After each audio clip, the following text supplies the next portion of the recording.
you all for coming to this meeting. It's not a meeting, an informational meeting on a matter that is of concern, has been of concern to all of us in Ludlow, Arlington, Cavendish, all the way up in Rockingham and Rutland.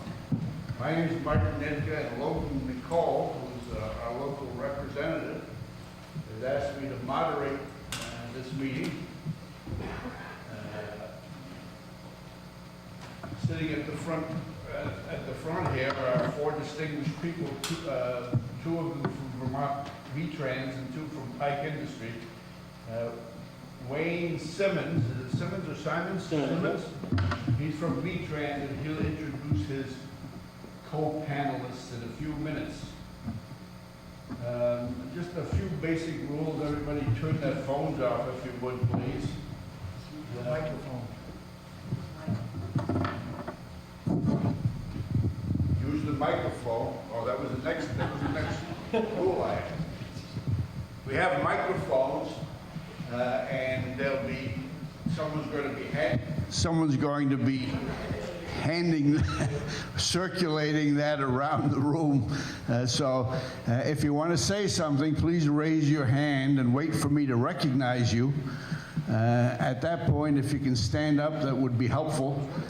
Introduce yourself, and then ask whatever questions you feel to whomever you want to address those questions to. We're going to try and limit your questions or your remarks to, say, 2 minutes. I'm not going to put a timer on that, but if it looks like it's getting long, I'll shut you down.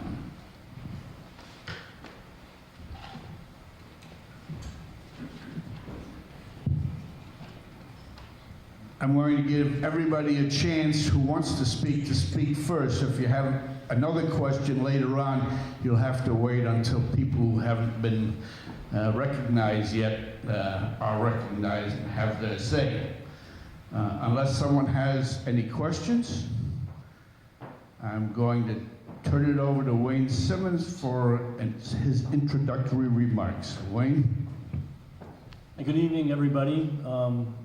My name is Wayne Simmons, as the moderator mentioned. I'm the chief engineer for the Vermont Agency of Transportation, and with me tonight, I have all the way to my right is Tyson Sweenard. He's the chief estimator for Vermont for Pike Industries. And also joining me up here is Jay Perkins, who's the vice president of sales for Pike Industries. And to my left is Jeremy Reed. He's the construction engineer for VTrans. So when Representative Nicole approached me about coming here for the meeting tonight, one of the things we talked about was the fact that we weren't going to come here with any kind of pre-canned presentation. So you're going to notice that we're pretty much here without any PowerPoints or really anything canned. But I guess what I did want to do is just start out with just something to get warmed up with, which is a little bit of the overview of what this project is and what it was intended to be. As you're aware, the project we're here to talk about tonight is the resurfacing of Route 103.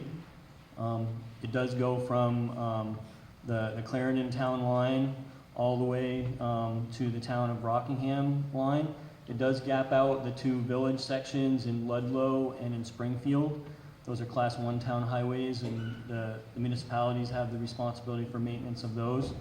So this project was and is intended to extend the life of pavement that's in pretty good condition already. You'll note that this pavement is far from the worst that you might travel on, and that's part of our asset management strategy to extend the life of good pavements, because we can put relatively modest investments in to extend the life instead of waiting until they get really bad, like some other routes, and have to completely reconstruct them. So this project is what we call a SURF project, which is an abbreviation for a surface project, and it uses a number of different treatments to extend the life of the surface. The project bid price for this work was $8.4 million, and that was to resurface nearly 40 miles, about 38.75 miles of pavement, which is a relatively small amount for that distance. Again, so it was just limited to the surface. This project was advertised in December of 2017 and awarded a few weeks after that with a notice to proceed to Pike on April 3rd, 2018. So I guess with that, I'm gonna turn this over to Jay to talk just a minute about some of the surface treatments that they are doing out there, some of what we specified, and then we'll open it up to questions, because I think that's really what folks want, is to be able to ask questions and to get answers. So, thank you. Thank you, Wayne. Like Wayne said, this job was 38 miles long. It was bid a little over a year ago. So we had ample time to take a look at this job and put together a plan for the execution of the project. Normally a job of this size, $8.4 million, is a fairly large paving job. We will put together a schedule before we even bid the job so that we know how to execute on the job and to be able to confirm that we can get the work done. We knew this was going to be a tight job to do 38 miles and get it all done in one season. We had towards the end of the year, maybe into November, I think, to complete the work. And so we knew we were up against it. We took the job on and started it. Some things about this project that were kind of unique. We've done them before, but was kind of unique to this project. It was a preventive maintenance project, but it had several specialty items on the job that we needed to do. And by specialty, I will define specialty by saying not everybody does it. Not every sub has the ability to do some of the things that we need to do on this job, and not every contractor had the ability to do some of the stuff on it. Even though it had specialty items on the job, which I will describe a little bit here in a second, it was kind of a linear job. There wasn't a lot of digging, not a lot of things underground. With paving, it's kind of, you know, you might have a treatment before you actually do the paving, but it's basically, you know, the top 2 or 3 inches of the road, some ditches, maybe a guardrail or two here, not full guardrail, and a sign or two that might need to get replaced. But basically, just go out and pave the job. So as far as the specialty items on it, one of the things that we've seen in this state, maybe 3 or 4 times over the past 10 years, is a treatment called hot in-place recycling. Some of you may have seen the process as it was being done, but it's basically a sub will come in, and I believe there's only 2 in the Northeast that do this process, and only 1 that can meet the specification that was called for on this job, where they'll run these propane ovens down the road and heat up the surface of the pavement. And they'll run 2 or 3 of them in a row, and it's probably kind of steamy, smoky, if you went by and saw it. Anybody see that process being done? Yeah, okay, very good. So what they do is they'll heat up the surface of the pavement, and when you heat it up, it gets soft.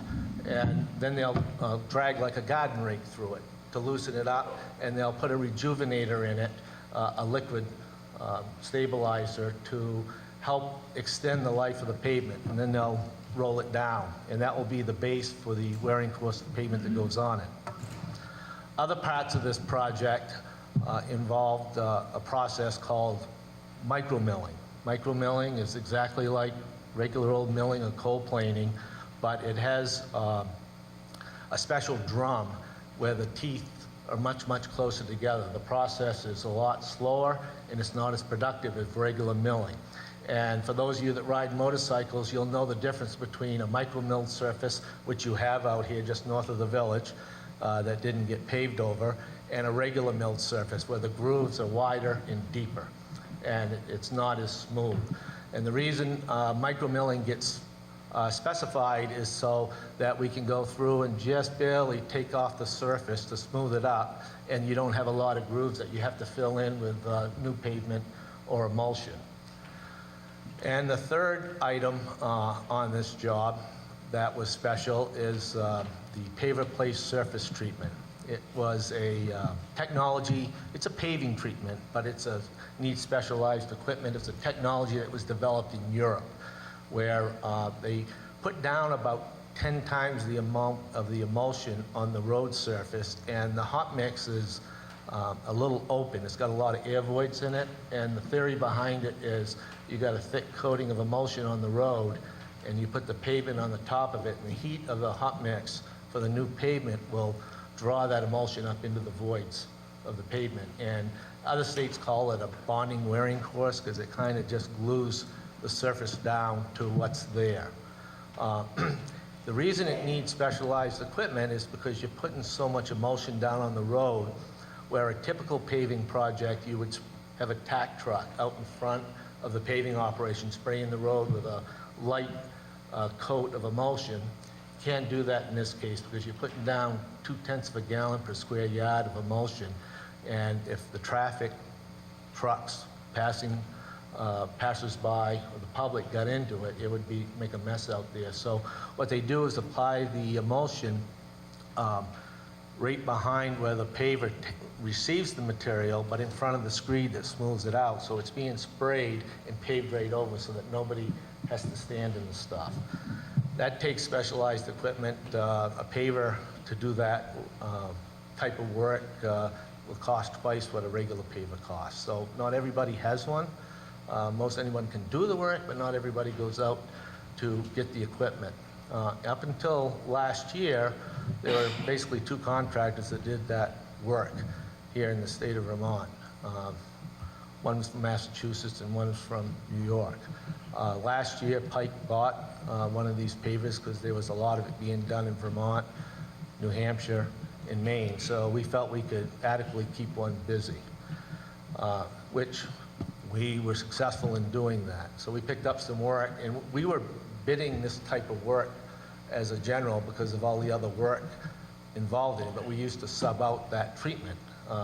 This year, we chose to do it ourselves this past year, and was doing the paver place surface treatment with our own forces.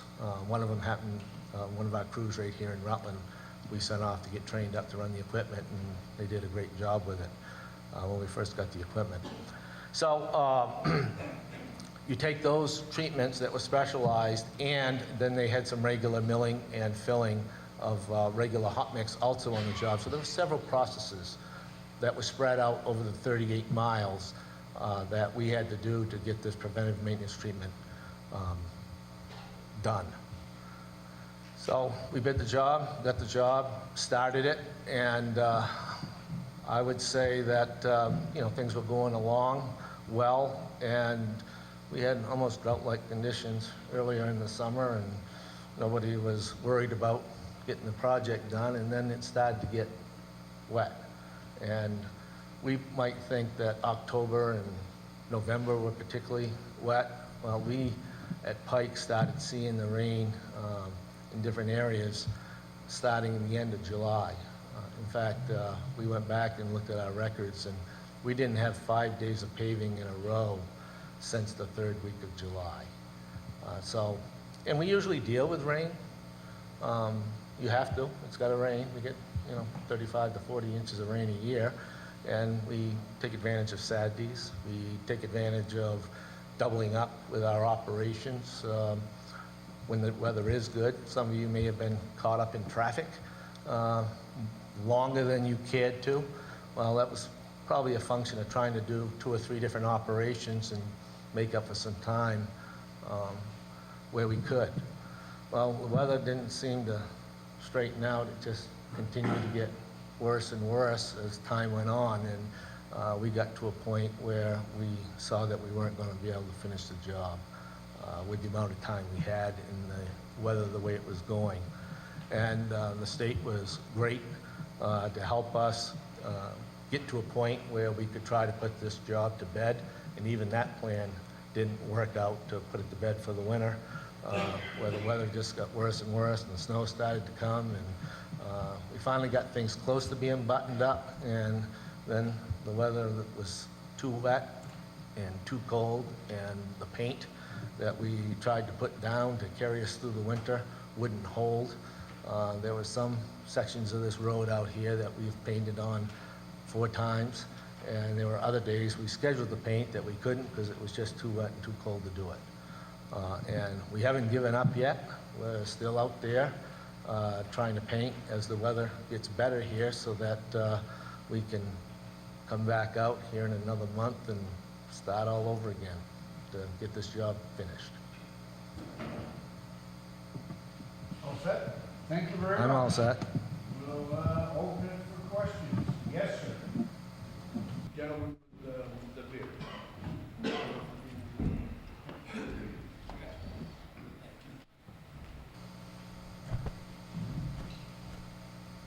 Can you hear me? I own Tiger Mountain Sports. I own a ski shop here in town, in the plaza, right around the corner. I'm also on the board of the farmers market. I guess my first question is how much longer are we going to have to deal with it? And then my second question is where do we go, or what kind of assistance or anything is there going to be about the lost revenues from the businesses that are on 103 and the farmers market? We saw a drastic decrease at the farmers market, at my business, and other business owners in town have said the same thing, and the only appreciable common denominator is how long it took to get the road done. So I guess the main question here is how much longer are we going to have to deal with it, and is it going to take again through November before we're done with it and people start coming back through 103? Thanks. Thank you.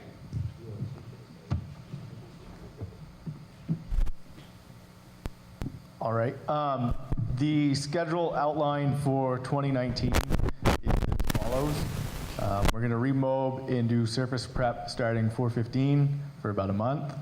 The hope is that with working with VTrans, we'll be able to start the paver place installation in May and end in June, and then clean up handwork, side roads, lines, and the rest of it in June and July, and be done around the 1st of July. 1st of July. Yep. The whole 38 mile. Please, if you want to address anybody, please raise your hand and wait to be recognized. Yes, sir. My question is, the paper left for 6 weeks. Microphone, please. Microphone, and if you'd identify yourself. Pete Delaney. The question I have is the paper left for 6 weeks. It's not on. You gotta hold that button. The paver left for 6 weeks. How would, if the paver hadn't left the project, how would the project have fared? Thank you. Anybody tackle that? Some of us travel the road every day, so we see. Right. Correct. So we were able to finish the first 14 miles in the 6 weeks the paver was gone. And then on the next, north of Ludlow Village, we had another micromill surface to do that needed to be scheduled around another set of schedules. So would we have been ahead of the schedule? Yes, but we had other work to do in the state of Vermont as well. To further try and prevent the 6 weeks from hurting us, we hired subcontractors earlier in July to try and catch us back up. But that did not plan out the way we wanted it to. When you get a project, You're gonna have to hold that thought until I come back here. And otherwise, these things keep going, so I'll recognize you again, but I'm gonna give everybody a chance. Yes, sir.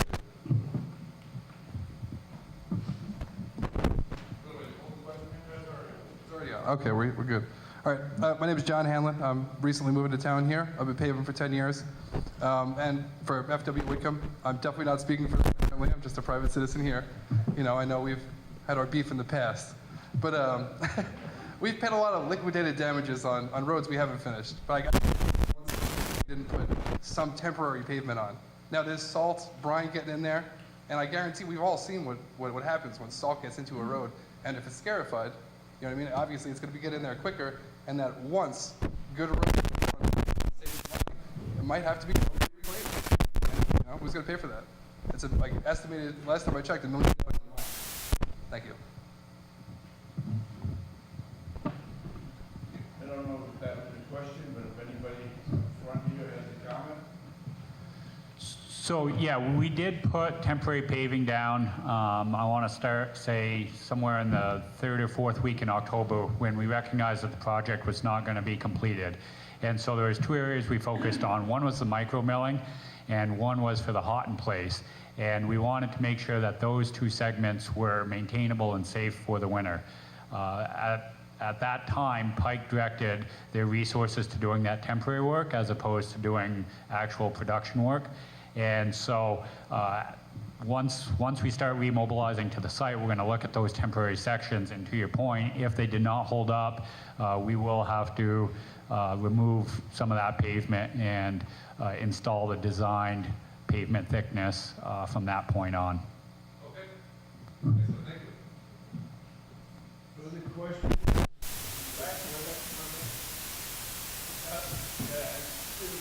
You have something to add there, please? Yeah, well, not to this one, but I have something to add to the 6 weeks. I'm going to assume the 6 weeks is accurate. You rode the road every day. I didn't, okay? And so today, I can tell you, we probably shouldn't have left the job for 6 weeks, okay? But that's all hindsight, okay? But we also didn't realize we were going to have 21 days of rain, September and October. Well, I live here. I know how it rains. So, but a typical fall would have allowed plenty of time for us to do what we need to do to get the job done. And we didn't get a typical fall. And every week we thought that next week was going to be better. And I don't even think that we had an Indian summer, if that's what you want to call it, anytime. It just went rain, snow, and rain and snow. And it didn't let up. So, would we have made different decisions if we had known how the fall was going to be? Absolutely. I had someone back here who was going to recognize. Betty McEnany in Chester. Can you tell me what sections of road you consider complete and what sections of road you're going to have to start over? To me, it seems like from Rockingham to part of Chester, you nailed it. But as you drive that road, you've got a crack coming down the middle right by the yellow line. So is it really done?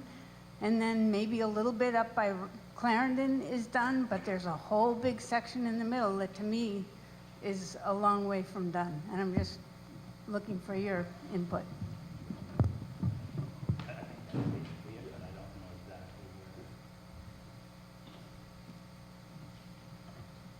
There's approximately 14 miles on the Rockingham to Chester piece that is completed.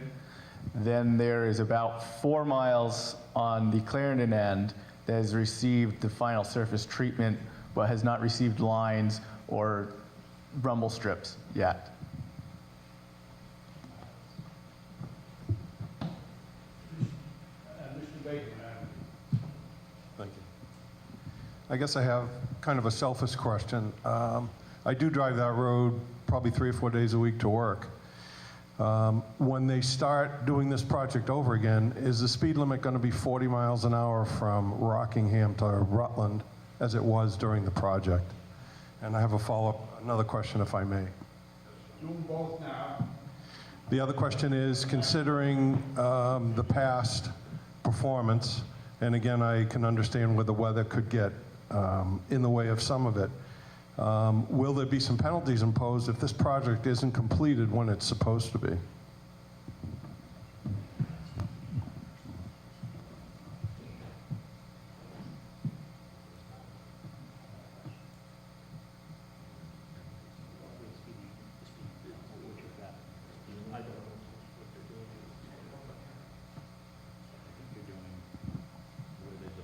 I think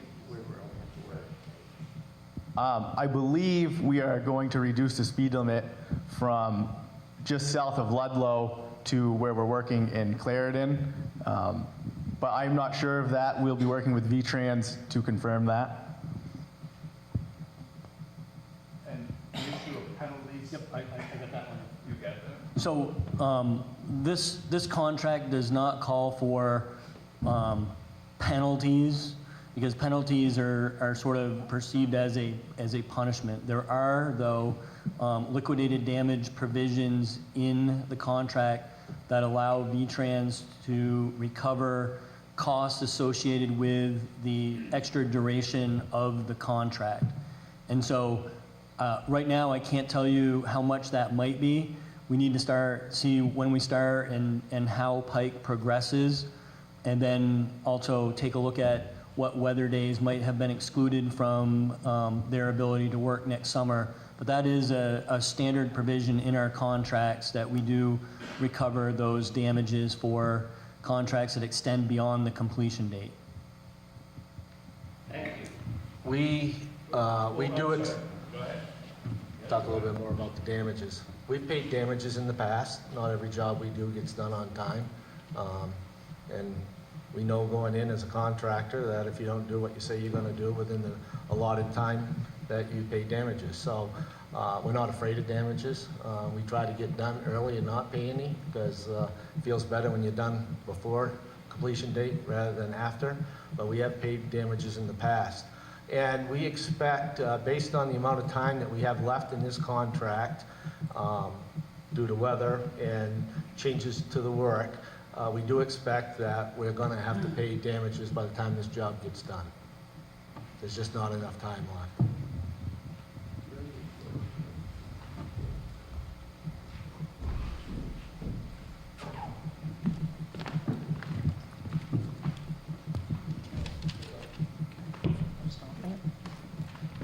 Hi, my name is Virginia Gunderson. I live in Shrewsbury, Vermont. I've lived there since 1984. Most of my traveling is from Shrewsbury to the intersection on 103 until I get to the intersection of Route 7 in Rutland, and a lot of it is not as much as is in between 103 and Shrewsbury until I get to Ludlow.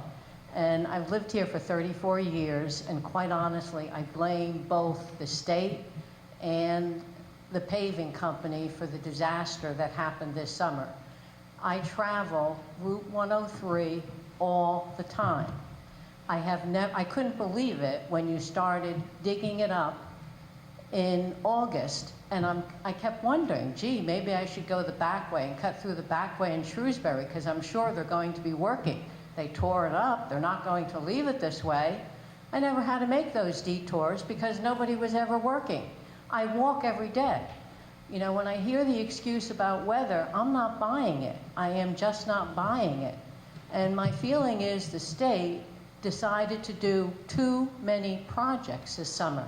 No matter where you went, there were signs up. Construction on Route 116, 116th in the Heinsberg area. Construction on Route 7, heading up to Burlington and through Brandon. 103 was all torn up. And I think it would have been better if there had been more planning and you had actually decided to do a small section at a time, get it done, get it complete before you went on to the next section. It rains in this state. It snows in this state. We always get snow in November. And we kept wondering, you know, all of us commuting to work, I can't believe it. Nobody's working today. My biggest concern is, what is this going to cost us in dollars? The fact that you have to redo a lot of things, I'm sure, because they got wrecked by the winter weather. Not to mention the fact we're lucky nobody sued anybody because of the fact that there are no lines. I live here all the time, and you're driving up. You're driving 103 all the time. There's a truck lane, and I happen to know where I should be on the road. I'd hate to see somebody who doesn't know where they're supposed to be, and especially driving in the dark. So my question, first of all, once again, I repeat, I blame both the state and the paving company for doing such a huge amount of work rather than doing a small section at a time. And I'd like to know exactly how much is this going to cost us, or is Pike Industries just going to absorb this mess that was created, as far as I'm concerned, by both the state for allowing so much to be torn up at once and Pike for not completing the work when it should have been complete?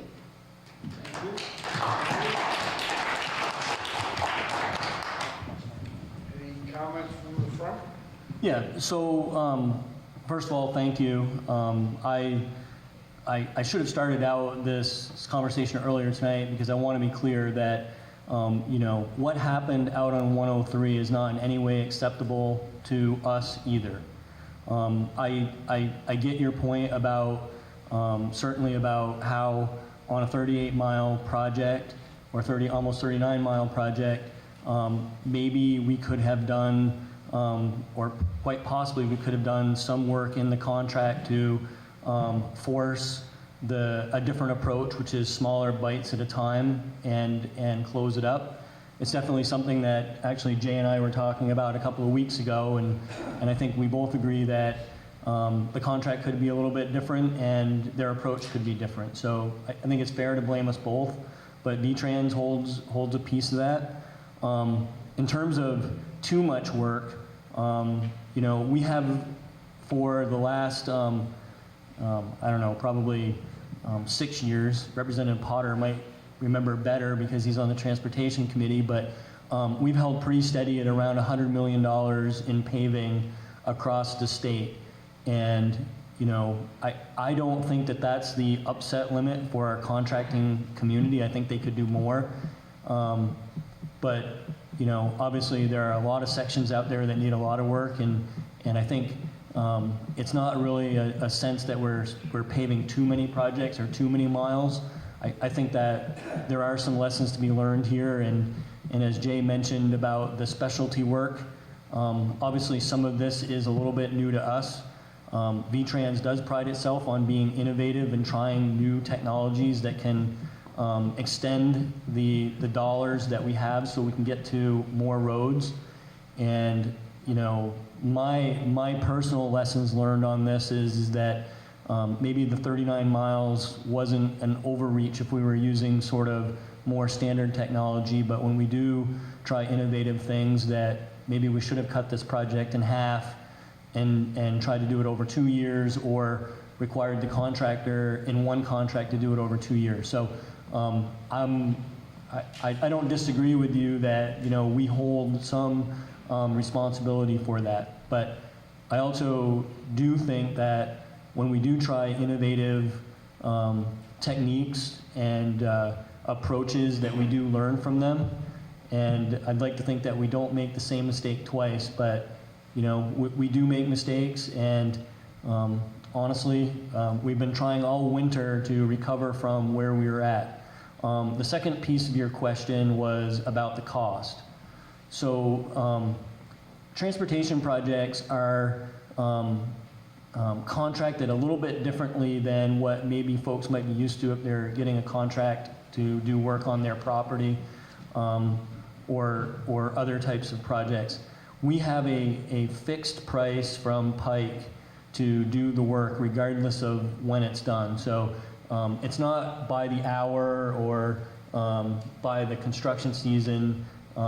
They're still going to get paid the same amount of money that they're going to finish the product. Honestly, we have spent some additional money on this project, and we will, to try to make it as safe as we can, and to not lose the durability that we were hoping to get. For instance, every time we go out and attempt to paint lines out there to make it safe, even through the winter, that's work that we pay for. Now, there's still some negotiations that need to go on between us and Pike about what the split is of that, but to your point about shared responsibility, I think that's what we're going to be talking about.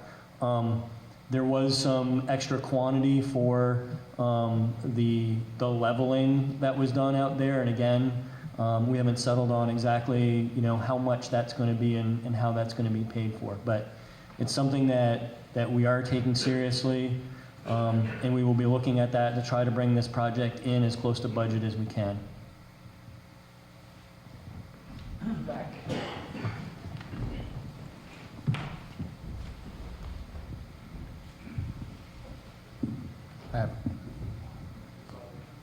I have a couple points I want to make. The first, I think that the...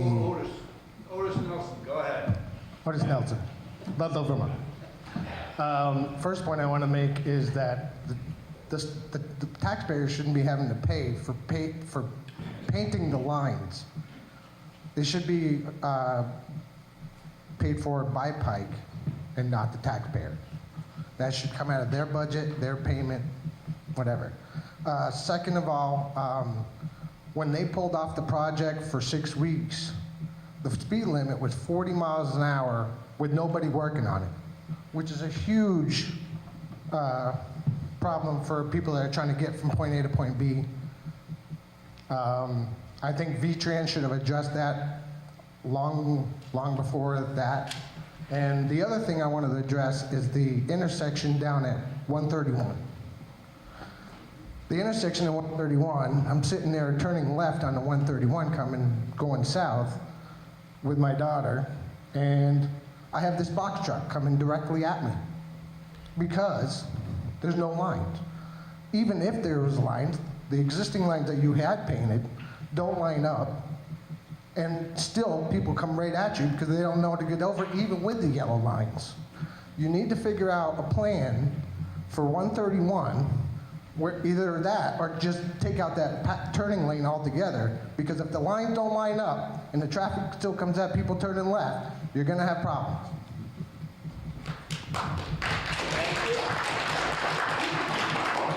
Anybody in the front wants to comment on that? I'll just say, point taken on the paint costs and your second point about the speed limit. Definitely valid points and something we'll take back. I was reviewing the plans today for the intersection with 131 and talking to the designer about that, and they're pretty confident that the solution that they have in the plans makes sense, but I think that it might quite possibly make sense that we do maybe put some temporary lines down there once we get that treatment in, and let folks try it out for a little while, and if it isn't working, then we can go back to what it was before without that turn lane. But as I understand, there was some desire in the region for that turn lane, and that was why we included it in the contract. But I think let us get some better lines out there once we get a chance this spring, and we'll be looking for some feedback as to how that operates. So.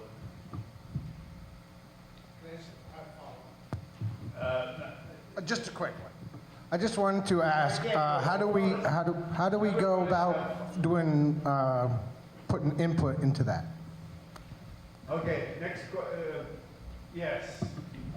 Ms. Regier. Wendy Regier from Proctorsville. Whoops. Wendy Regier from Proctorsville. I want to follow up on this 131-103 issue. I'm not going to get into talking about the mess that 131 is in, because that's not supposed to be on the agenda tonight. But I'll just put a little aside in that those of us who travel the road all the time are horrified by the dangerous situation on that road. But what I want to talk about is the intersection of 103, 131, and how important it really is to have some kind of a stoplight there. You put a stoplight in on 100, 103, and that seems to be working. There aren't that many accidents anymore. But the other intersection of 131 and 103 needs a stoplight also. It might be that you have a blinking light and stops on all four sides. It might be you have a red light that you can adjust when there's a lot of traffic. but I've sat trying to get onto 131 from 103 for it must be 40 or 50 cars before I can make a turn during ski season. It's dangerous. People try to squeeze by. People coming up the Gulf are going really fast. Something has to be done about that intersection, please. It's really beyond the scope of it. Mr. LeGros.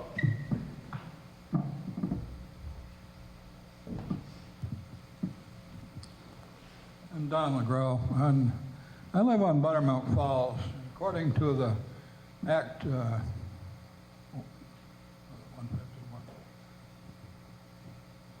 whatever, the permit for Okemo having near access to that area, they took out the turnoff to Buttermilk Falls. The town has taken over the road that used to be 103 going up Buttermilk Falls. They tore that all up, but made it dirt up there. Yet the state has turned around and made a state park up there. So now you got dirt with cobbles that big in it. People trying to ride bicycles up there. And the road is kind of need of a little blacktop there. My main concern is when I go to turn off on Buttermilk Falls now, I got tractor trailers on my tail that are building up speed to get up the hill. There's supposed to be a turnoff lane onto Buttermilk Falls, according to the Act 250 that was granted to Okemo. The state tore up the whole pavement along the edge of the road, laid pavement back down, tore up the old road, and made a more than 90-degree turn to get onto Buttermilk now. Problem is, you've got tractor trailers coming up behind you, and they're gaining speed to climb the hill, and you've got traffic turning into Jackson Gore, and I'm looking in my mirror seeing a tractor trailer coming at me in the rear. And I've got to slow down enough to make that corner. And sooner or later, somebody else is going to get nailed there, and they're going to drive them right off over the bank. There's already been a couple of accidents down at the stoplight on 100 North because people turning north on 100 don't come to a stop, even if the light is red. And the people have the green light to make a left turn onto 100. Are making the left turn, and the guy coming north is turning right into him. And there's been a couple of smash-ups there already. And you know, you've got a light there now, which is good in a way, but somebody's got to put a stop to make people adhere to that light.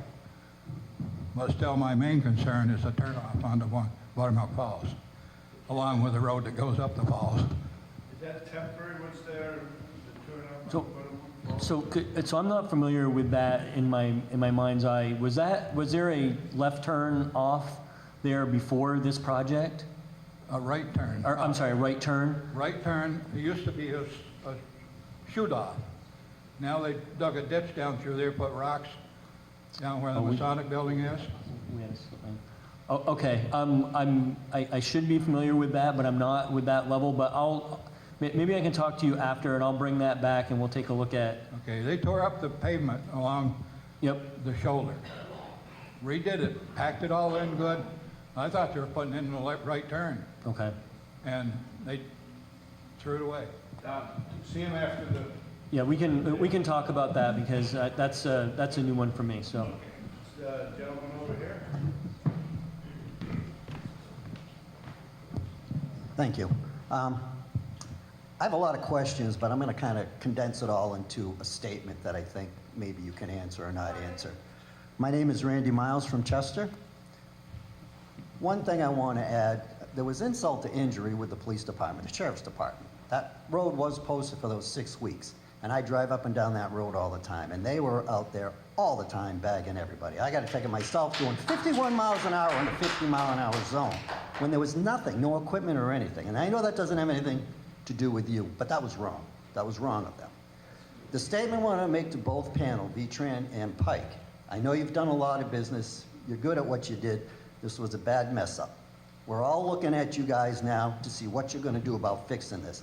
Not costing us the taxpayers, doing the job right, and getting it done is what we all want to know. We want this road to last. We all have to drive on it. and it's up to you guys now to do the right thing. Thank you.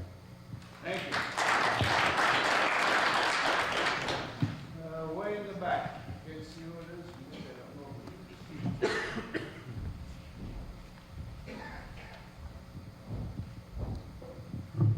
Bob Codcamp, Ludlow. I heard the tale of precipitation. Is anybody considering recalibrating the assumptions about precipitation? My friends who sugar tell me that temperatures are changing, and when they get warmer, more precipitation falls. And that's the prediction from now on. Are you recalibrating anything, or are we going to start where we were last year? So, I can't argue with anybody that says that the climate's changing, and you know, I've worked for VTrans for 27 years in various forms of either design or construction, and you know, just in my short time, it just seems like the summers are different. I mean, there's one thing that's for sure. It's always rained in Vermont in the summer to some extent, and it always will. You know, and I think that in terms of what potentially got us into a little bit of trouble here on this project is we did recalibrate some of our expectations about how warm it was going to be in the fall. Because we've had 3 or 4 seasons in a row where we were getting really good paving weather almost right up to Thanksgiving. And I think we got stuck in the mindset, both us and the contractor, that the climate has changed and we're always going to get a great October and November for paving. So I wish it was as easy as knowing exactly what the new normal would be and then we could recalibrate to that. But that's something, again, that I think we need to learn, and maybe to the point that I made earlier about structuring our contract so that we manage the risk by not opening up as much, you know, and then if we do get the rain, we have a better ability to deal with it. So it's a valid point. Things are changing out there all the time, but until we invent something that will replace asphalt and the way that we pave our roads, we've got to do it on dry, warm days. The next really rich person is going to be the person that can figure out how to pave in the winter or in the rain. So, but I get your point, and it's one that we definitely ponder. Time to get a new job. Way in the back, there's a red hat over there.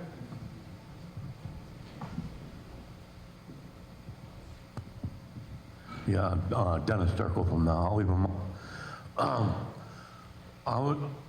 I've been hauled a lot of pavement and dump trucks. And the state of Vermont has always been, October 15th was the deadline on paving. Anything beyond October 15th was played by ear by the state. This all changed the 15th of October. How come we've got rid of this? It was also in the spring of the year. You couldn't pave before a certain date. And now we can pave any time of the year we want. And also, on this road conditions, is Pike is the only one that paves? What happened to Wickham? Did he get run out of town? We gotta split this up a little bit because there's too much for one person to handle. 40, 39 miles.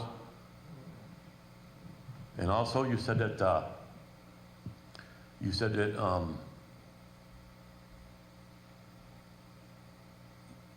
the weather was bad in the fall.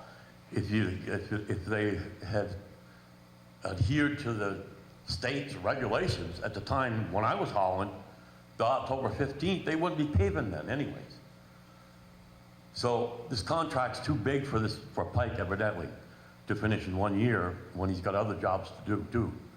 So I think that now on that maybe we should give some of these contracts to some other contractors who do paving. maybe Whitcomb would still be in business in this area if we did that. That's all I have to say. Thank you. You have a response?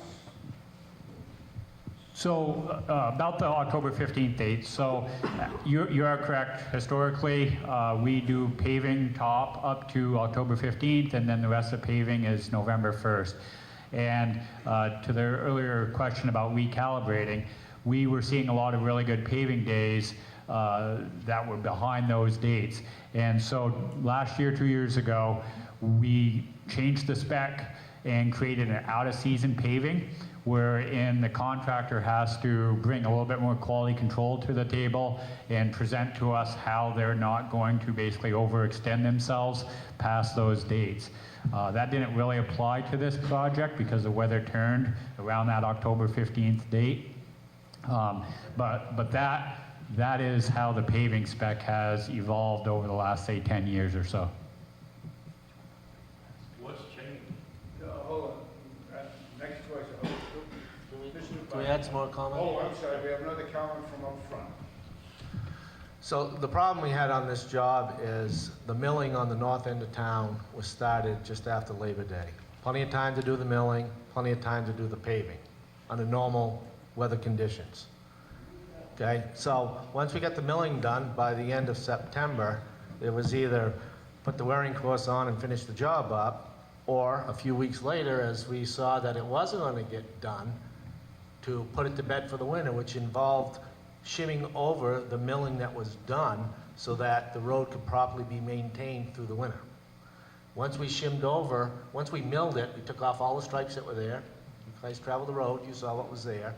And then we shimmed over it. We couldn't get the stripes back on and have them stick.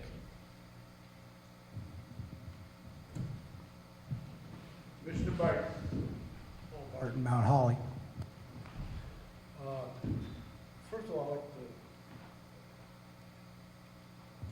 First of all, I'd like to correct something here that I heard. VTrans isn't going to have to bear the burden of that. The taxpayers are. Okay? I believe you're employed by us and the rest of the taxpayers of Vermont.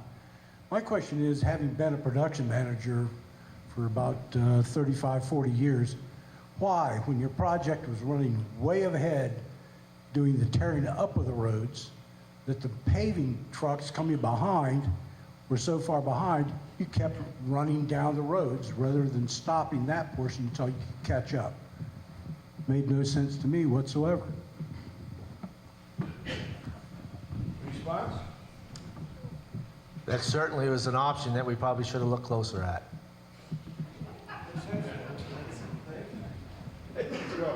So as far as the VTrans paying or the taxpayers paying for any extra work, I've been working with VTrans for over 32 years, and I'm not aware of them paying for anything that they didn't get the product that they were expecting. Could you answer my question about why you kept running ahead when even the paving vehicles weren't even anywhere on that 39 miles?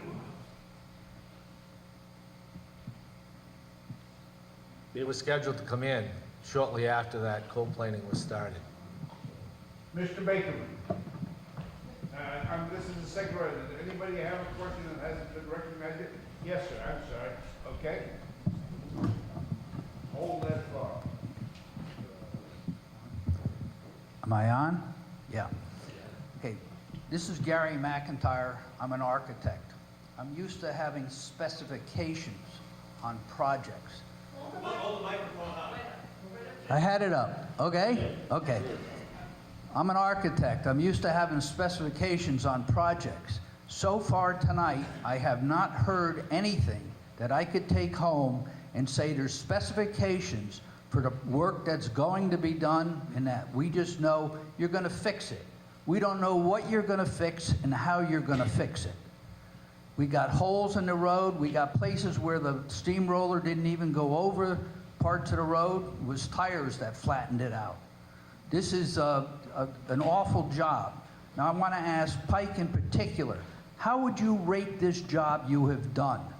Would you, in a 1 to 10, give me an answer? Thank you.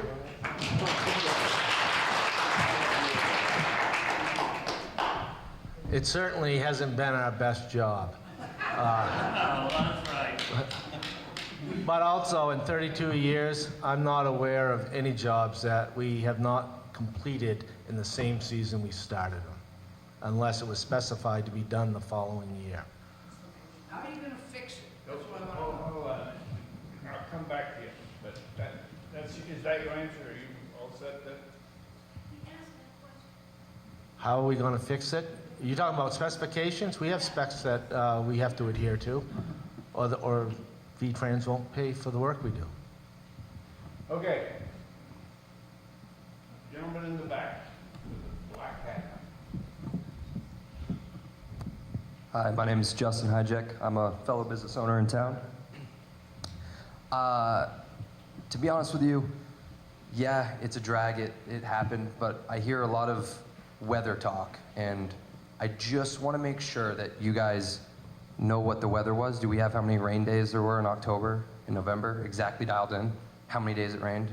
Why we couldn't work on those days? Do we have that data? Did you hear that okay? Did you hear it okay? So I don't necessarily have it, and maybe Tyson does, as far as broken up by October and November and September and when those rain days fell. But I can say over the life of the contract, there are 21 credit days where no work could occur on the project. And that is, I could give you some historical numbers, but that is certainly more than we typically see. I don't think I've called on you yet. Go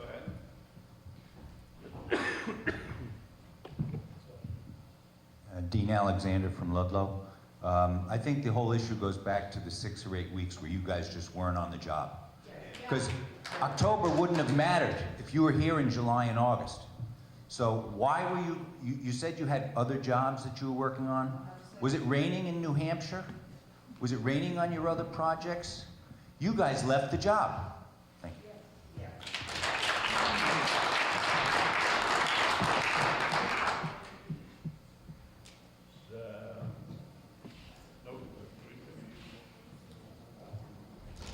I will agree we were not paving for a period of time. Now it's 8 weeks. I don't know what the total time was, but we were working on the job. We had people here, and we're doing work on the job. Don't lie to us. Wait. If you want to talk, please raise your hand. And I'm going to do the second round of questions now, unless Mr. Murphy. Yes, sir.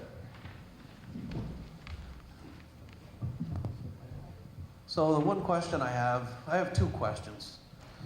I managed water for 30 years, and we know it rains so much every month. And if you don't get that month's worth of rain, it's going to rain the next month. It's not really rocket science. There's so many inches of rain in a year, about 46 in this area. So if you make it through June, July, and August, and it hasn't rained yet, hey, guess what? It's coming. So the other thing I have is you're going to start scarifying and working on routes 10 and 11. And we really don't, and there's people in this room, do not want to see that happening before you get our road finished and finish the project that you started.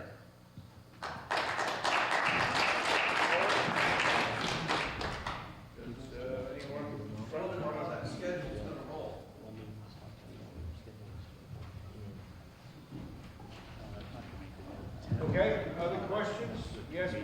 What's that schedule, Mark? What's the schedule with Route 10 and 11? Ask the question next time I recognize you. So. I just asked it. I said, what's the schedule for Route 10 and 11 compared to our schedule? So I'm sorry it took us a few seconds to pick up the microphone to answer your question. I'm sitting here trying to figure out who is the contractor for that work on Vermont 10 and 11. And so,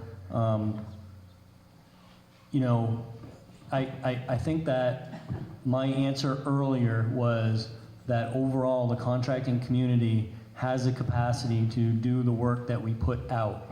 And, with all due respect to you folks here, I get your frustration, but if I wrote a memo tomorrow and ordered Vermont 11 and 10 to not start until August, a couple of things are going to happen. I'm going to have the same number of folks in a different community that aren't happy because I've delayed work that they've been waiting for a long time.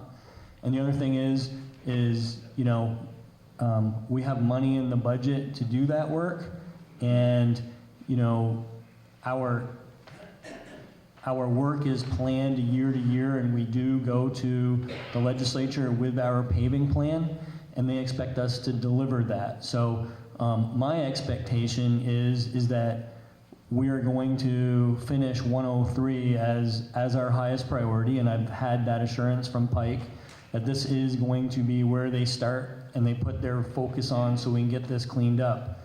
At the same time, I do believe that we have the capacity, and again, I'm not sure off the top of my head who the contractor is on Vermont 10 and 11, but I really don't want to get into the practice of promising one community something that makes them feel good, but making another community not feel good. So I'm sorry that I can't honor your request.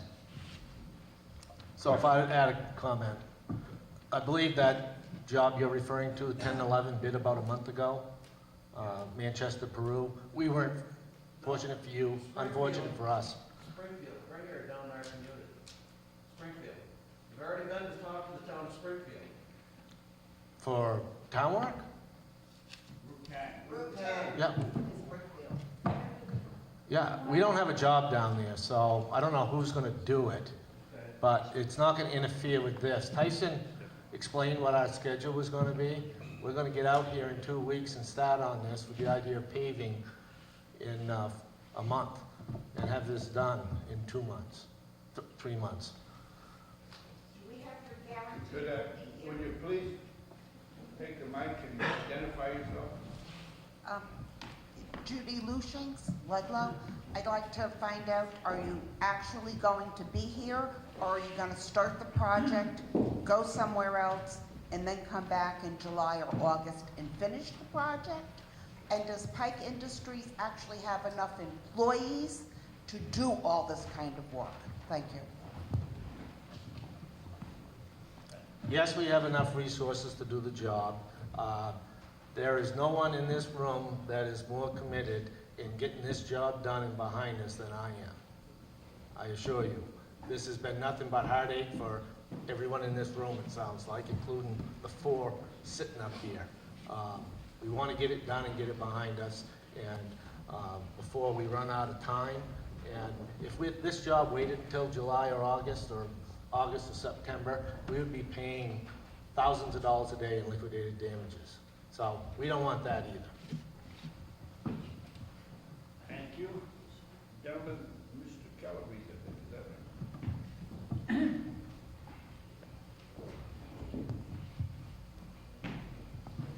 Tim Calabrese, Proctorsville. Tim Calabrese, Proctorsville. When you start to complete the work this spring, will you be starting from one end and working to the other, unlike last year where you jumped around? Thank you. When we start surface prepping, which is the prepping of the road for final paving, we'll be jumping around. But the assumption is that we'll start on one end and pave to the other.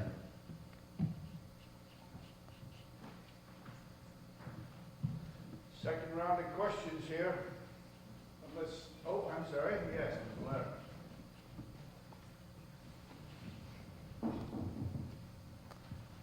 Jill Laramie.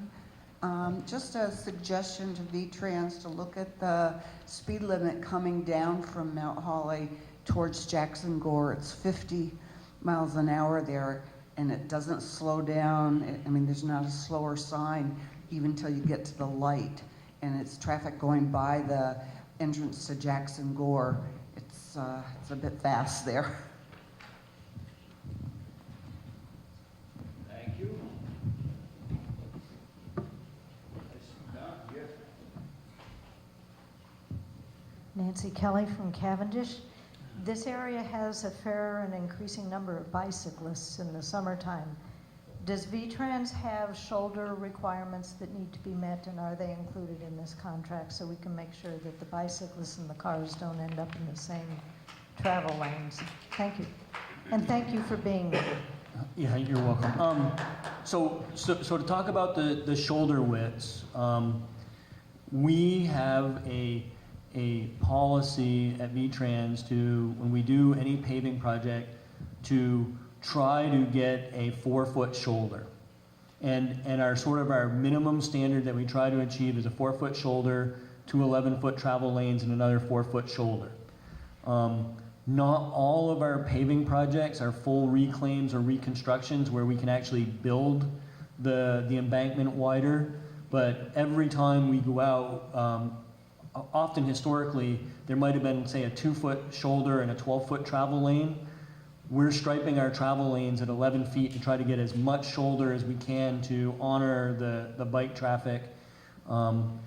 So on this particular project, I was looking at the typicals earlier, the vast majority of it, we have at least a 4-foot shoulder. There's a couple of sections that are historically narrow and we couldn't achieve that because, again, this is a surf project. But like any project, we do strive to do that. And it is somewhat self-serving because the other thing that's happened is, and you probably have noticed this, is that our maintenance trucks are getting bigger every year. The wings are bigger. And our maintenance trucks, basically, with the wing down, take up 15 feet. So from a safety standpoint, we also want to keep our trucks on the right side of the yellow line.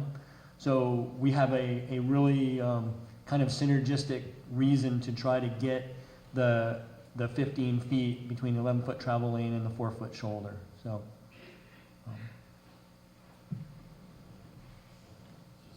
Yes.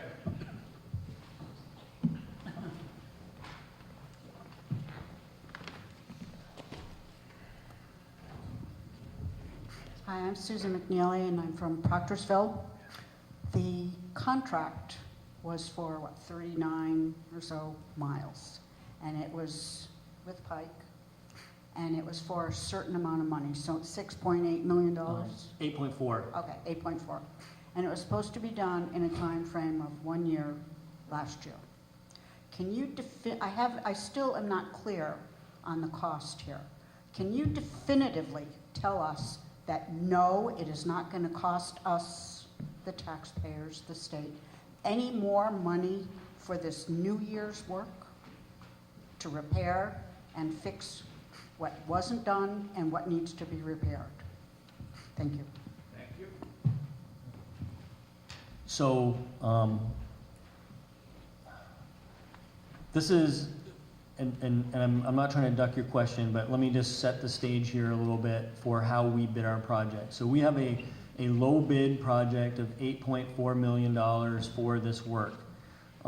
Included in this work are estimated quantities for the amount of work. For instance, we estimate tons of asphalt, we estimate square yards of micro milling and those types of things. And during the design process, we do take some liberties and we're not out there surveying to the nearest square foot.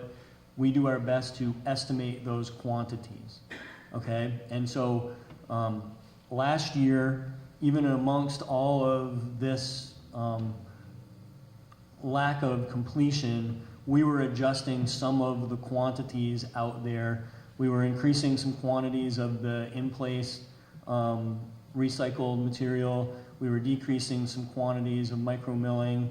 And so even if this had finished on time, we typically don't land on exactly what the bid price is, okay? So it's a contract, but they're estimated quantities and they get paid for the actual quantities that they install, okay? And we have a contingency that's built in, and it's just the way that transportation projects are bid. So I can't tell you right now where we would have landed at the end of the year. I can tell you that we would have been close to the bid price, and it would be within our normal conformance of contracts. As I said earlier, we are going to be negotiating some other items, some of the leveling, some of the painting, and it is possible that during that negotiations, VTrans will agree to pay more for some things and take credit on other things. And there will also be the liquidated damages that get figured into the end of that. I can't tell you definitively that all of the things that I talked about is going to land at $8.4 million, but one of the things that I am very proud of is our fiscal responsibility that we take. We have a whole section of people that are out looking at what the contractor is doing and measuring and paying for the right things. And you know, that's the best that I can tell you right now. In July, I'm happy to share wherever this ends up, and we can, you know, that's something that's not a secret, and we can share that with you. But I can't tell you today how much or if we're going to be higher than 8.4 million. Further questions? Dennis in the back.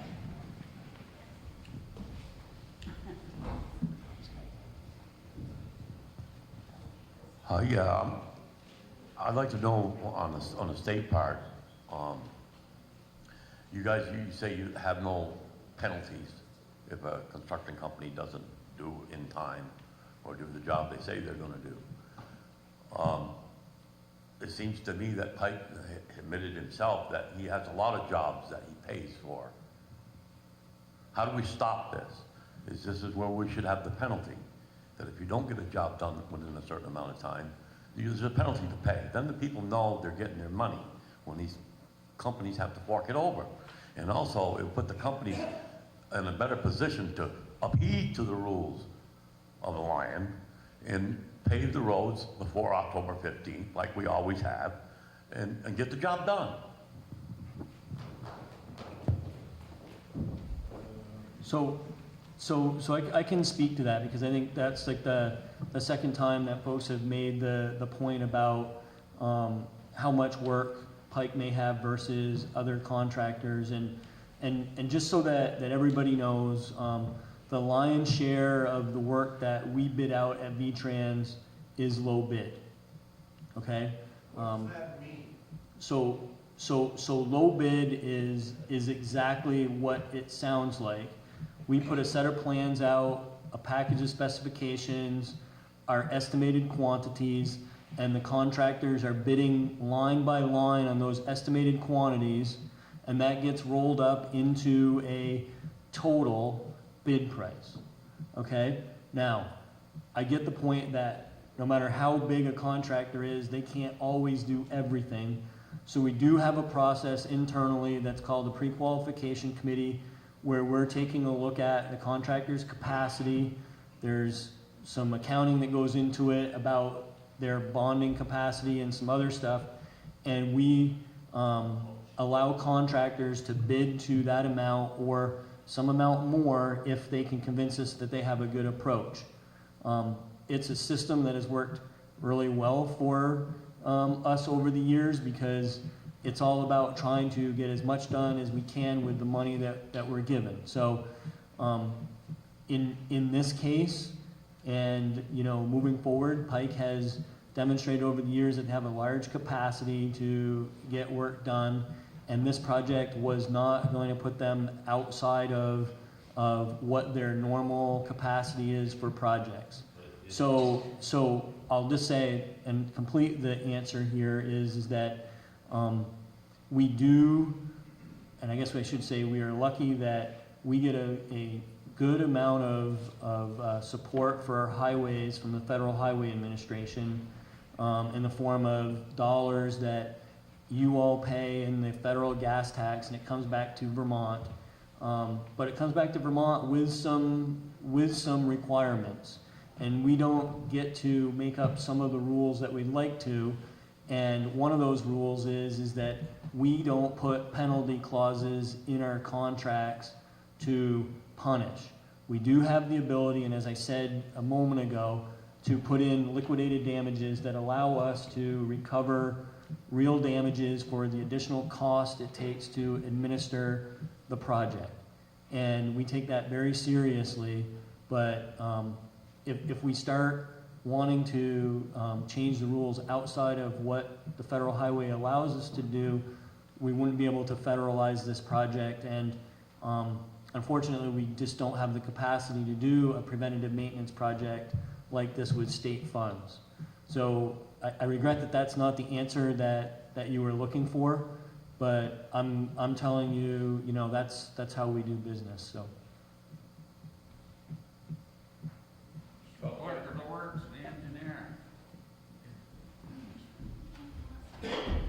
Oh, I'm sorry, there was a woman back there who had a question, yes.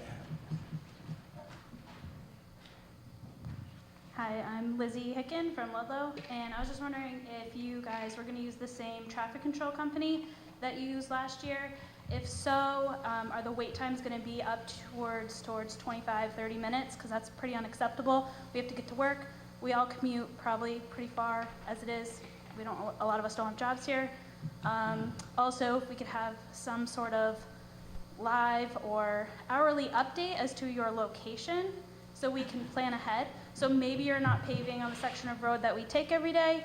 Maybe it's somewhere else and we can plan to leave early or late, but the wait times last year were pretty unacceptable in the mornings and the afternoon. And to be cognizant that this is a four-season town, so on Friday afternoons, you're going to have maybe 3 times the amount of traffic. So that's also something you need to take into consideration. And they need to be way more professional and more safe.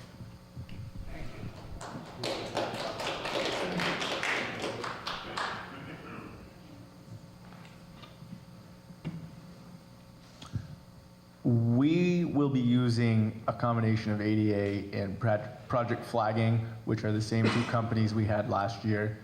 Jay and I are writing down notes for your concerns, and we will discuss them later at our office when we have a meeting internally. They are duly noted. Thank you. Thank you. Let's see, what was that? This fellow right here, I think. Oh, sorry. All right. Hello, Randy Miles from Chester. Question for VTrans.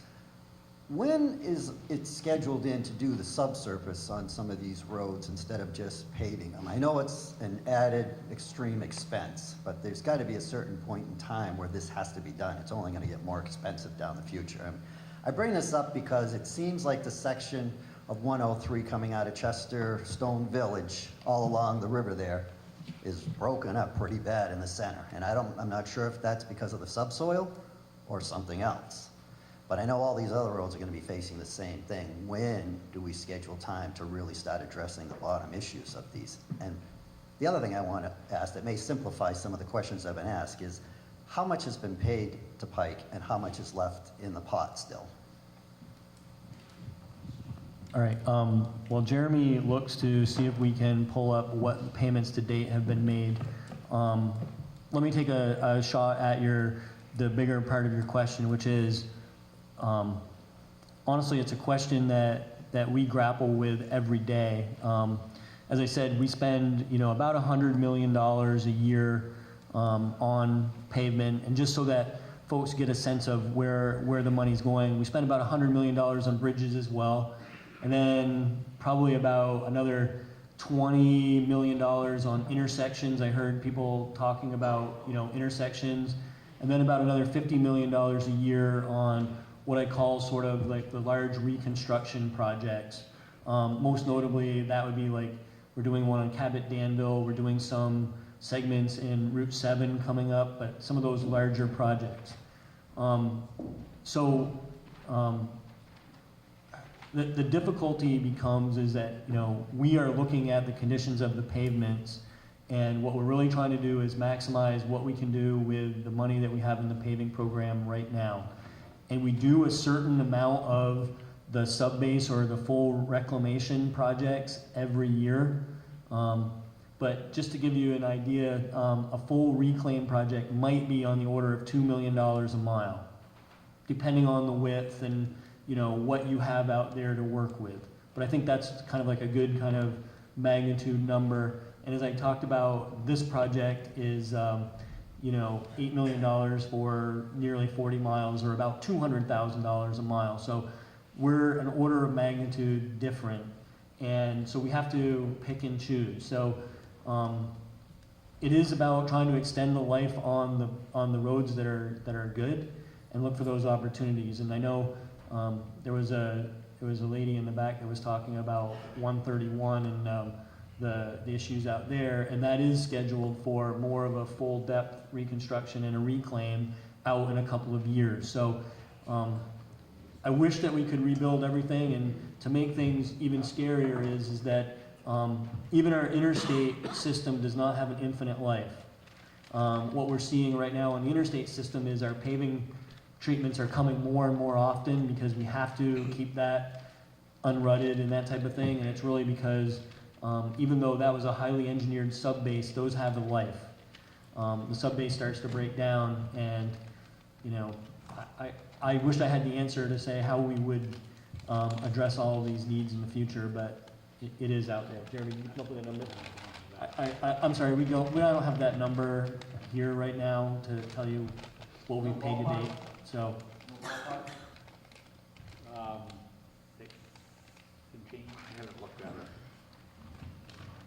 I mean, if I had to ballpark, I was going to say 3/4, and Jeremy just said maybe 6 million. We can certainly provide that, but. Thank you. Yes. Hi, I'm Representative Anne Marie Christensen. I have Cavendish and Weathersfield. I know we're on 103, but you just mentioned 131 in a couple of years. I've been talking to VTrans for a couple of years, and I was told that it's going out to bid in 2020, in July of 2020, which is next year, and that's a big difference between a couple of years. I mean, most of my complaints have been about 131. So I didn't want to overpromise, and here's why I said a couple of years. So the reason why that project might go out, say, in July, is it would give the contractor some opportunity to get in there and do drainage and that type of thing the year before, but you probably wouldn't see any real paving until calendar year of 21. Okay, so sometimes when I say, it's going to be advertised in 2020, everybody thinks that we're immediately going to get out there and you're going to start to see the improvement that you're looking for. So right now, the plan, and I verified it before I came here tonight, is still on schedule for a bid advertisement and in summer of 2020. But the real reclamation and the work that's going to be done out there is going to be heavily weighted into calendar year 21. Otis.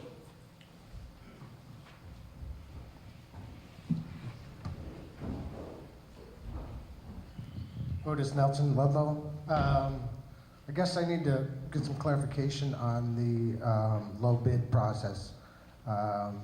When you asked for low bid, I was wondering what that entails as far as aggregate. The other thing is that how long does a low bid expected to last? And for Pike, what is New Hampshire's possibility, or what do they ask for a bid? It's not low bid because they have better roads than us. So I'm just wondering what they would do compared to what we do. So let me just talk about what low bid means. Okay, it's somewhat self-explanatory, but as I said, our contracts have a list of items. We call them items, which is activities that we're asking the contractor to complete. It could be something as simple as put up a sign, or tons of asphalt in place. It could be cubic yards of excavation, and they're all estimated quantities based on our best ability to draw lines on paper and create estimates. But the field is never exactly like what the survey or the paper says, so there is some adjustment to those quantities. Or in this case, we get out there and we find that not maybe, 103 would be better served if we did more of the hot placed and less of the micro milling, because the deterioration in a couple of places was a little bit more advanced than what we thought. So it's still low bid, and there's a provision to add quantity to the contract, and they get paid at that contract rate. So in other words, if they estimated $200 a ton for asphalt and we added 10 tons, they would get $2,000 more at the low bid price. Okay, so there's a provision for that to escalate based on the actual work that the contractor does, but it's based on the low bid price that they provided to us. Does that make sense?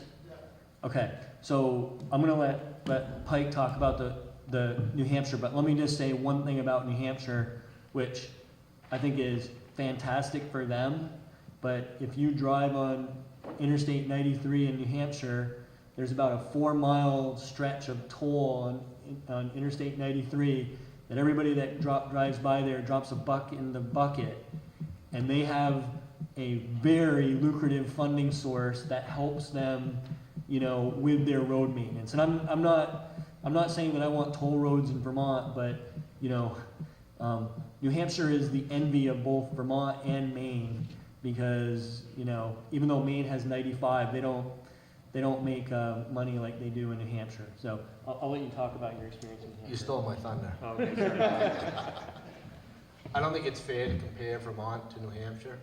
New Hampshire does the same low bid process that Vermont does, but New Hampshire has less square miles than Vermont has, but twice the population.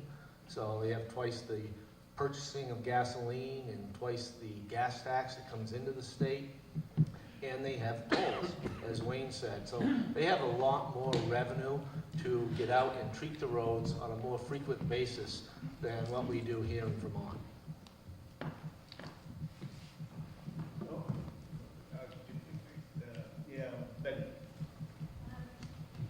Betty McEnany, Chester. A quick question about the paint that goes on. I know what you've been putting on all winter is just a temporary, try and make it so people know which side of the road to stay on. But the permanent paint, there are some places, some roads that you go on that the paint is thick and it stays and it's reflective. And then there's other roads, the most of Vermont, that it's thin and isn't reflective. What are the chances that we can get some decent paint on this road?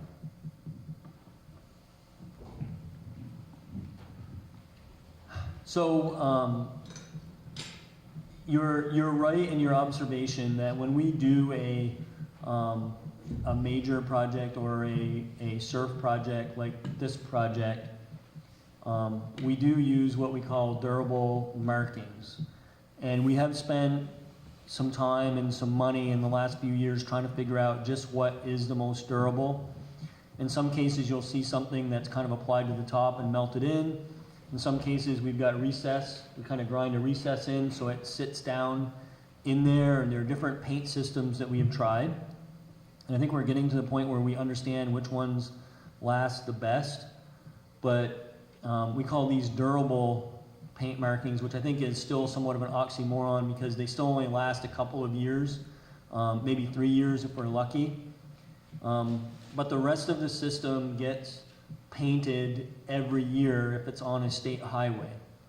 And I would love to have the ability to put durables down every year, but that's just not where we are right now in terms of our priorities for funding in the state highway system. We are looking at what the thicknesses are we're putting down, and we're looking at other ways to try to get that paint, which is not considered a durable marking, to last longer. But I will say that, you know, the markings are worse this spring than they have been in the past, and it's really a function of how many times we plowed, because the plows are hard on our markings. And it's also a challenge that we know we're going to have to face sooner rather than later, because many of you are aware that the autonomous cars, many of them have technology that's using our paint markings to keep themselves centered in a lane. And the technology is pretty good at recognizing paint, but it's something that we're definitely thinking about, and I don't know if I answered your question, but it's really kind of two different approaches that we use out there.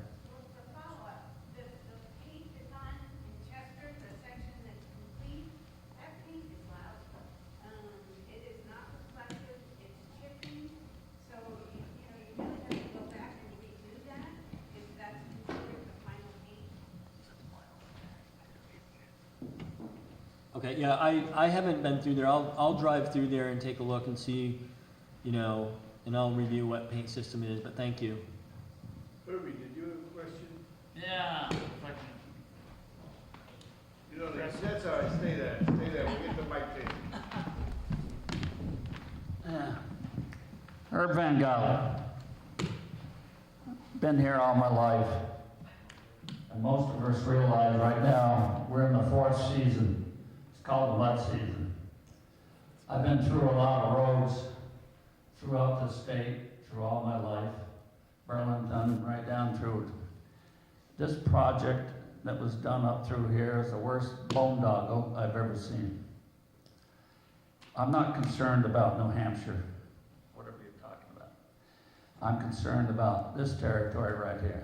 I paid taxes all my life in this state for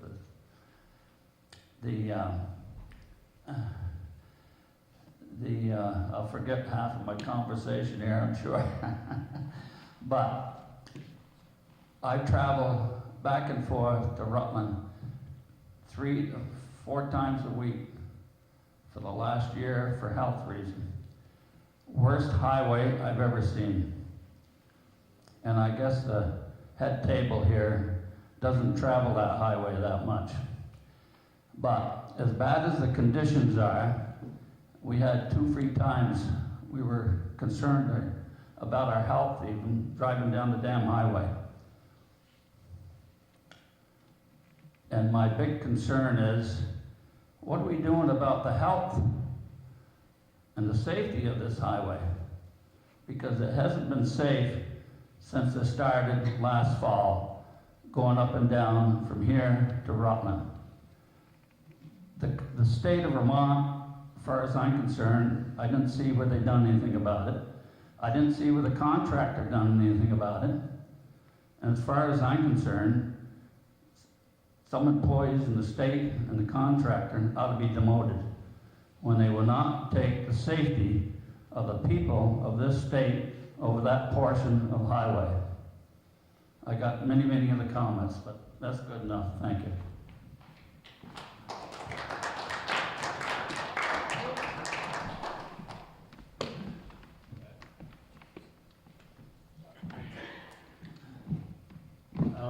Thank you. As I said before, the condition that we left 103 in last fall is unacceptable to us as well. And first and foremost, the reason why it was unacceptable is because of the safety concerns. There wasn't the lines and the safety features that we would want to see out there. And I got to say that on top of that, having maintenance also under my purview, I was definitely concerned about our ability to keep that plowed and maintained this winter because of the varying surface out there. So I'm not here to say to anybody that I think what we ended up with out there last fall was acceptable. I can tell you that this was something that Jeremy and I probably talked about every week, because I was asking him about, we did agree with the contractor to put up some signs, some other things to the best of our ability, but in December, with the short days and the weather, it is just impossible to get paint to stick. I mean, we don't have an option really that's in our toolbox at that point. I was really pressing everybody starting about February 1st to say, when are we going to get out there and get some paint? And we did try some in early February. Some locations it stuck for a few days, and some locations it was gone the next day, but it was an attempt. And I guess we've had a couple of more attempts since then, and we'll continue to do what we can to get the paint out there to be acceptable until we can get the top and the permanent paint markings out there. I can't go back and undo where we were last year, but I can say that I agree with everything that you said, that this is not something that is acceptable. Arthur?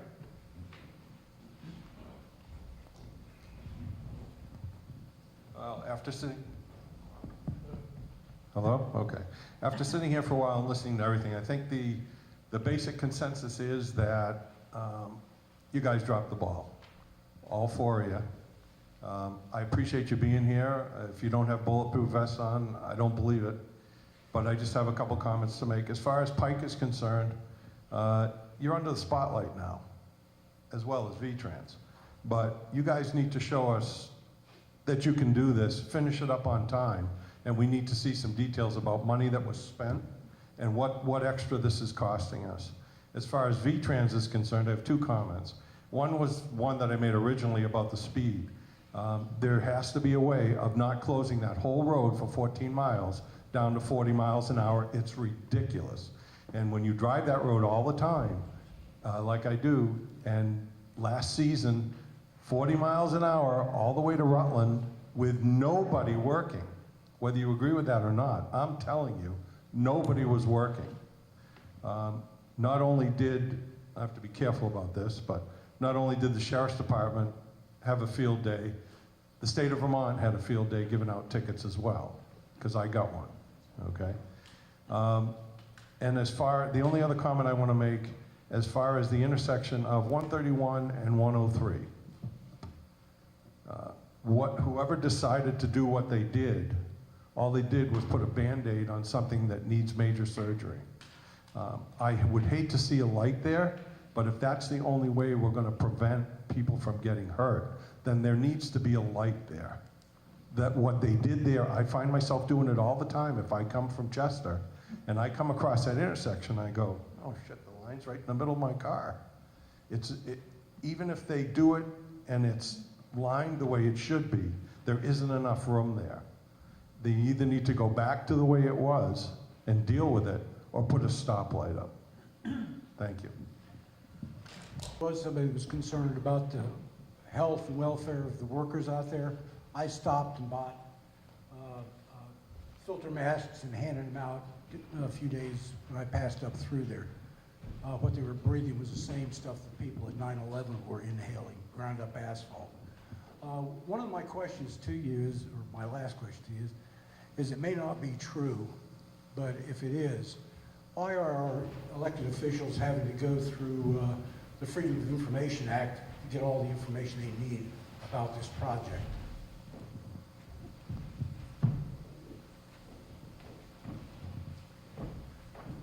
So that's a really good question, and I don't get to make up the rules about how the Freedom of Information Act is applied in state government.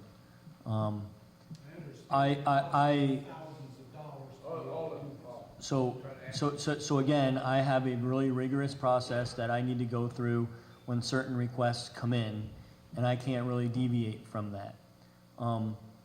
It also, it's determined somewhat by what the request is. So if the request comes to me in a way that I can answer a question, and again, you know, to some extent, like, how much have we paid on this project? I can respond to that question. But if the question comes to me that says, I'd like all correspondence from Pike and VTrans on this topic, that is so clearly the way that I have to deal with it in terms of the Freedom of Information Act. I don't get to negotiate that. I have to pass that on. So I like to think that, you know, my staff is pretty responsive when we get something like, hey, what's the completion date for this project? Or, you know, what's the budget for this? I can work with that. But when somebody uses all and, you know, complete and things like that, then we have to scour everybody's email inboxes, we have to scour project files, and we have to conform with the Freedom of Information Act. So I apologize with the litigious nature that it seems like we have when it comes to that, but it's the law. So I don't know if I can say anything more about that. Other questions? Time for a third round, second round. Hi, Susan McNeely, Proctorsville. One of the things that I found particularly onerous was when trying to turn off 103, when it's just been paved, onto a subsidiary road or a driveway. Some of those were not addressed for a long time, and it was a drop. And it was weeks, if not months, on some of those places. And I think that needs to be addressed. It can't be left. Thank you. Great.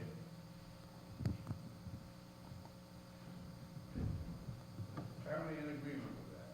Yep. Further questions? Yes, sir. Oh, did you have someone over here? If you're here. Someone like Kirby does.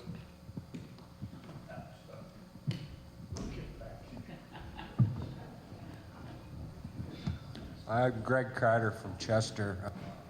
I travel 103 every day of the week. And a lot of the stuff you talked about happened. A lot of it was good. Just like to know, you spent all that money to repair in place from however far in Chester all the way to Ludlow, and then you went over with your imaginary fix in November, and it's all gone, or half of it. And is that going to come out of our pockets, or is that part of that plan you were talking about? And as far as what Mr.